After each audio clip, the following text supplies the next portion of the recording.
ولادت، سیرت اور دیگر اوصاف کے عنوانات اشتہارات کی زینت بنتے تھے، اس دفعہ میلاد کے ساتھ بھی عظمت صحابہ کا عنوان لکھا ہوتا ہے۔ یہاں سے ہمارے لیے ایک تسلی ہے کہ جو اللہ مردہ سے زندہ کو پیدا کرتا ہے وہ توہین صحابہ کے اس شر سے خیر ضرور نکالے، اور دیکھنے میں آ رہا ہے کہ تمام مکاتب فکر دشمنان صحابہ کے خلاف ایک پیج پر ہے، اور یہ صحابہ کرام کے لیے قربانی دینے والوں کی قربانیوں کا نتیجہ اور ثمر ہے۔ عزیز بھائیوں، جہاں تک صحابہ کرام رضی اللہ تعالی عنہم اجمعین کی عظمت، مرتبت کا تعلق ہے تو یاد رکھیے ربوبیت ذاتی منصب ہے، نبوت اور صحابیت یہ دونوں واہبی منصب ہیں، خلافت انتظامی منصب ہے اور ولایت کسبی منصب ہے۔ جتنا گڑ ڈالو اتنا میٹھا کر لو۔ نبوت اور صحابیت یہ دونوں واہبی منصب۔ واہبی منصب وہ ہوتا ہے جس کو حاصل کرنے میں انسان کی محنت، کثرت عبادات، جد و جہد اور کاوش کا ذرہ برابر دخل نہ ہو، وہ فقط اللہ کی عطا سے ملتا۔ نبوت اور صحابیت یہ دونوں واہبی منصب ہیں، اللہ کی عطا سے ملتے ہیں، ان میں کسی کی جد و جہد کو دخل نہیں ہوتا۔ نبی بھی بنتا نہیں ہے، نبی کو رب خود چنتے ہیں۔ صحابی بھی بنتا نہیں ہے، صحابی کو رب خود چنتے ہیں۔ نبوت اور صحابیت یہ دونوں رب کا انتخاب ہے۔ اللہ عالم حیث یجعل رسالہ۔ جناب نبی کریم صلی اللہ علیہ وسلم نے فرمایا، ان اللہ اختارنی واختار لی اصحابی۔ اللہ نے نبوت اور ختم نبوت کے لیے مجھے چنا ہے، پھر میری صحبت، معیت اور رفاقت کے لیے میرے اصحاب کو بھی خود چنا ہے۔ صحابیت رب کا انتخاب ہے، اور یہ حقیقت ہے سب کا انتخاب غلط ہو سکتا ہے مگر میرے رب کا انتخاب کبھی غلط نہیں ہوتا۔ انتخاب کے غلط ہونے کے بظاہر دو اسباب ہیں، یا علم میں نقص کا ہونا، یا قدرت، طاقت اور پاور میں نقص کا ہونا۔ آج بہت سارے لوگ بہت ساروں کے بارے میں یہ کہتے ہوئے نظر آتے ہیں، یار پتہ نہیں تھا ایسا نکلے گا، علم نہیں تھا ایسا نکلے گا۔ یہ علم کا نقصان ہے۔ کچھ کہتے ہیں پتہ تو تھا ایسا ہی ہے، مگر ہم غریب ہیں، اتنی طاقت اور ہمت نہیں کہ اس سے ٹکر لے سکے، اس کے سامنے کھڑے ہو سکے۔ یہ قدرت، طاقت اور پاور کا نقصان ہے۔ تعالی اللہ عن ذالکما علوا کبیرا۔ اللہ علم کے نقصان سے بھی پاک ہے، قدرت کے نقصان سے بھی بلند و بالا ہے۔ اس لیے اس نے جس ہستی کو منصب نبوت کے لیے چنا، کوئی ایک دست بردار ہوئی ہو تو نام بتائے۔ جس ہستی کو حضور کی صحبت، معیت اور رفاقت کے لیے چنا، کوئی ایک دست بردار ہوا ہو تو بتائیے۔ آج لوگ یہ کہتے ہوئے نظر آتے ہیں جی فلانا مرتد ہو گیا، فلانا مرتد ہو گیا. یاد رکھیے جو مرتد ہوئے وہ صحابی نہیں تھے، جو صحابی تھے وہ مرتد نہیں ہوئے. میرے طلباء بھائی تشریف فرما ہے، صحابیت اور ارتداد میں نسبت تباین کی ہے، جمع نہیں ہو سکتی. آپ کہیں گے دلیل کیا ہے؟ دلیل یہ طلباء کے لیے نکتہ عرض کرنے لگا ہوں. صاحب شرح تہذیب نے صحابہ کی تعریف ذکر کرتے ہوئے فرمایا ہم المؤمنون الذین ادرکوا صحبت النبی علیہ السلام مال ایمان. صحابہ مومنوں کو کہتے ہیں، پہلی شرط ایمان ہے صحابیت کی. ہم المؤمنون، صحابہ وہ مومن ہیں. دوسری شرط کیا ہے؟ الذین ادرکوا صحبت النبی مال ایمان، انہوں نے نبی کی صحبت ایمان کے ساتھ پائی ہو، نبی کی صحبت اور ایمان کا زمانہ ایک ہو، انہیں صحابہ کہتے ہیں. اور جن کے پھر جانے کی وجہ سے لوگ صحابہ پہ انگلیاں اٹھاتے ہیں، ان کی پوزیشن قرآن واضح کرتا ہے وَمِنَ النَّاسِ مَن يَقُولُ آمَنَّا بِاللَّهِ وَبِالْيَوْمِ الْآخِرِ وَمَا هُمْ بِمُؤْمِنِينَ وَمَا هُمْ بِمُؤْمِنِينَ وَمَا هُمْ بِمُؤْمِنِينَ. وہ تو مومن بھی نہیں، تم انہیں صحابہ کے کھاتے میں کیسے ڈال سکتے؟ وَمِنَ النَّاسِ مَن يَقُولُ آمَنَّا بِاللَّهِ. کچھ لوگ ایسے بھی ہیں جو زبان سے کہتے ہیں آمنا باللہ وبالیوم الآخر، ہم اللہ پر بھی ایمان لائے، آخرت کے دن پر بھی ایمان لائے. یہ ان کا ظاہر ہے. اور باطن کو جاننے والا کہتا ہے ان کا باطن یہ ہے، ان کی حقیقت اور حقیقی پوزیشن یہ ہے وما ہم بمؤمنین وما ہم بمؤمنین، وہ مومن بھی نہیں ہے. یہاں سے ایک نقطہ تو یہ سمجھ آیا کہ کلمہ گو بھی دائرہ اسلام سے خارج ہو سکتا ہے، کلمہ گو بھی کافر ہو سکتا ہے.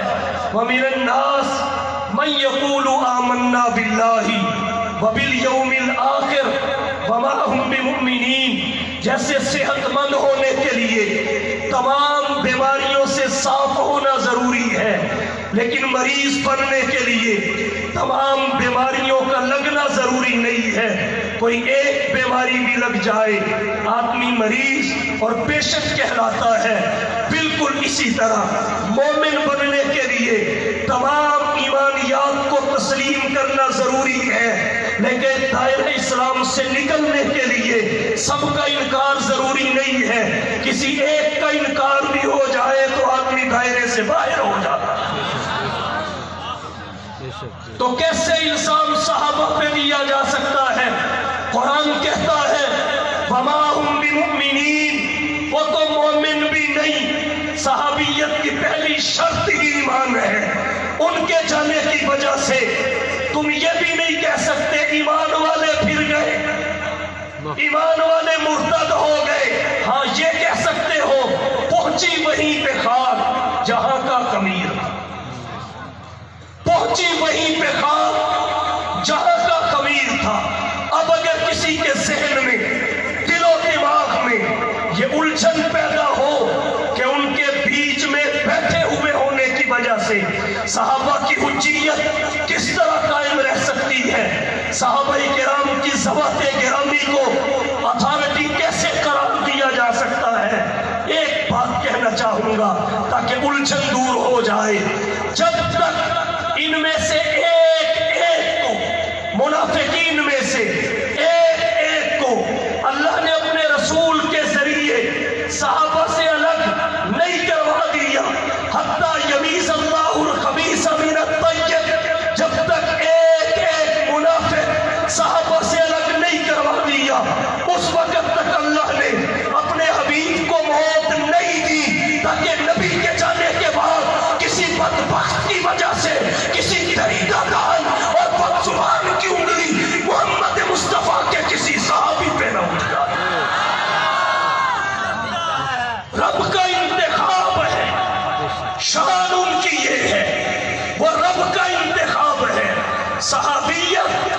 پاپی منصب ہے.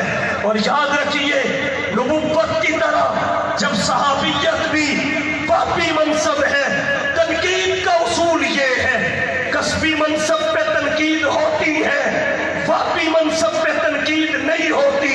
کسبی منصب پر فائز فرد پہ تنقید ہو سکتی ہے، جسے پاپی منصب عطا کیا گیا ہو اس پہ تنقید نہیں ہو سکتی. آپ ڈاکٹر پہ تنقید کر سکتے ہیں، انجینئر پہ تنقید کر سکتے ہیں، سائنسدان پہ تنقید کر سکتے ہیں، لیکن یاد رکھیے نہ کسی نبی پہ تنقید کر سکتے ہیں، نہ محمد کے کسی صحابی پہ کر سکتے ہیں. اہل سنت والجماعت کا عقیدہ یہ ہے انبیاء بھی تنقید سے بالا تر ہے. اہل سنت والجماعت کا عقیدہ یہ ہے اصحاب مصطفیٰ بھی تنقید سے بالا تر ہے. اہل سنت والجماعت کا عقیدہ یہ ہے کسی نبی کو کثرت عمل کے ترازو پہ نہیں تولا جا سکتا، نبی کو مقام نبوت اور نسبت الی ربوبیت کے ترازو پہ تولا جاتا ہے. بالکل اسی طرح محمد کے کسی صحابی کو بھی کثرت اعمال کے ترازو پہ نہیں تولا جا سکتا، انہیں مقام صحابیت اور نسبت الی نبوت کے ترازو پہ تولا جاتا ہے. اللہ نے اپنے رسولوں کو ورسولی کہہ کے عزت بخشی، خاتم المرسلین نے اپنے صحابہ کو اصحابی کہہ کے عزت بخشی. اعمال شریعت کو مطلوب ہے، بلندی درجات کا باعث بنتے ہیں، مگر اس کے باوجود صحابہ کرام کو کثرت عمل کے ترازو پہ نہیں تولا جا سکتا. جب وہ اعمال کے ترازو پہ نہیں تولے جاتے تو بات پلے باندھ لے، تاریخ کے ترازو پہ بطریق اولا نہیں تولے جاتے.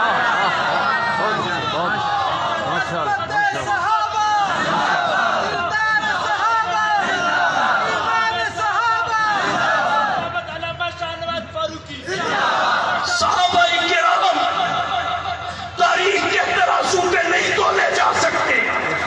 وہ تاریخی شخصیات نہیں ہے، نہیں ہے، نہیں ہے. وہ قرآنی شخصیات ہے. ان کا مقام اور مرتبہ دیکھنا ہے اللہ کے قرآن سے دیکھیے، محمد کے فرمان سے دیکھیے.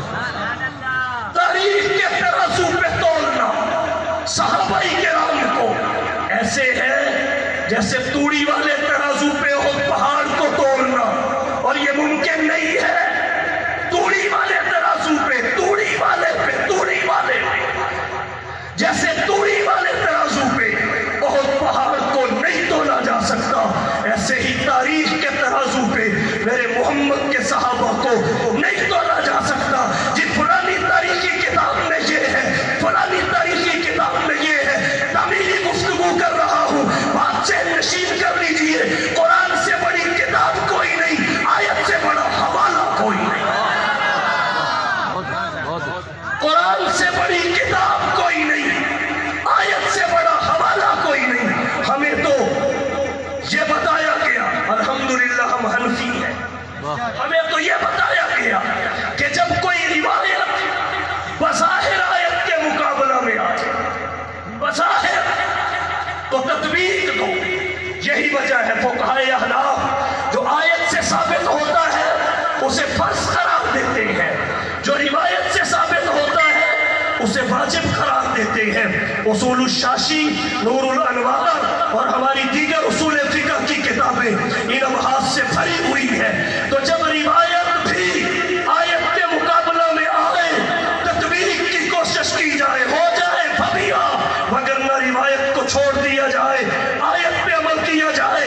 جب روایت آیت کے مقابلے میں نہیں آ سکتی، حدیث آیت کے مقابلہ میں نہیں آ سکتی، سنت آیت کے مقابلہ میں نہیں آ سکتی، تو باقی کو لانا چاہتا ہے، تو بیاسری کو لانا چاہتا ہے، تو مورخ کو لانا چاہتا ہے، ایسی تاریخ کی کتاب کو اٹھا کے سڑک پہ پھینکا جا سکتا ہے جو محمد کے صحابہ کی پوزیشن مجروح کرتی ہے.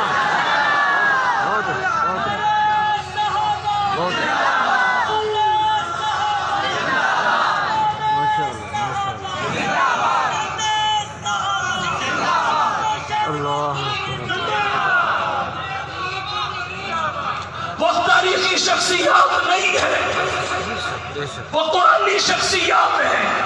قرآن سے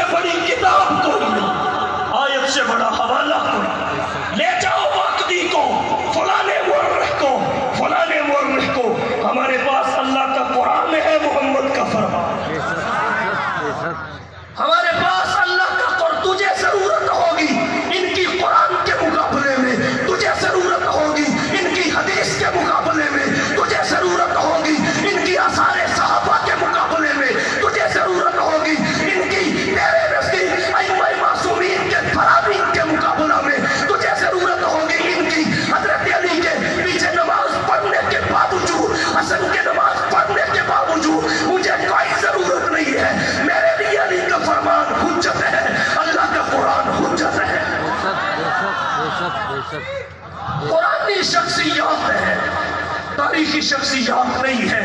اور کہتا ہوں صحابہ کرام معیار حق ہے. صحابہ کرام معیار حق ہے. دو چیزوں کے ساتھ مکمل نجات وابستہ ہے.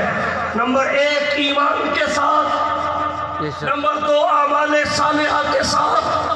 ایمان کا معیار بھی محمد کے صحابہ کا ایمان، عمل کا معیار بھی محمد کے صحابہ کا. ایمان کا معیار نبی کے صحابہ کا ایمان.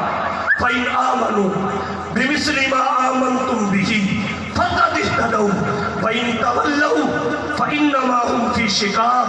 اگر لوگ ایمان ایسے لائے جیسے نبی کے صحابہ تم ایمان لائے، تب تو ان کا ایمان کہلانے کا حقدار ہے، معتبر ہے، مستند ہے، مقبول ہے.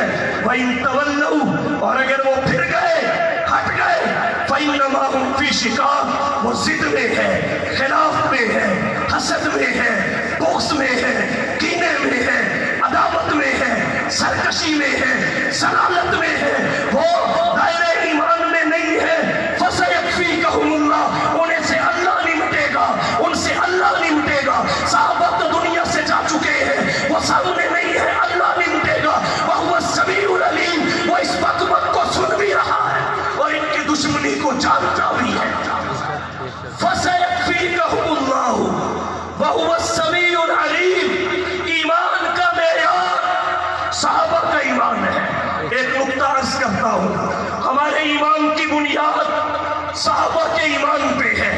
ہمارا ایمان صحابہ کے ایمان پہ کھڑا ہے.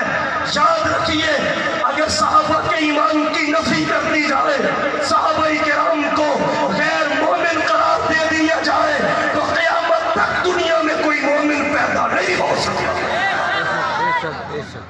اس لیے کہ پاک والوں کے ایمان کی بنیاد صحابہ کے ایمان پہ ہے.